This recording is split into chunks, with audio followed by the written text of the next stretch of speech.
To je taká slovenská realita, že slovenské zákony a zákony všeobecné sú vlastne nádoby, do ktorých majú potom ako keby dávať rámec, do ktorých majú vstupovať aktivity a činnosti.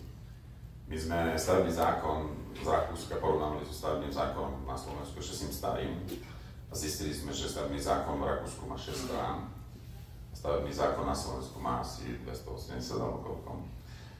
A tá rakúska strana nás pozerala, že prečo toto tak komplikujete? Keď sme sa im snažili vysvetliť, že viete, my keď vytvoríme tú nádobu, tak sa vždy nájde nejaký slovenský šikovný človek, ktorý nájde cestu, ako to obísť. A teraz môžem položiť otázku, že či sme ako národ pripravení sa toho zbaviť. Ja verím, že áno.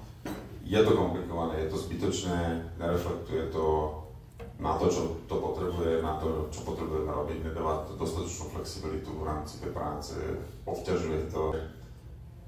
Asi len toľko, že určite potrebujeme zúžiť tú legislatívu a dať jej nejaký moderný štýl a potom následne mať aj orgán, ktorý bude schopný ako keby dozerať na ten výkon.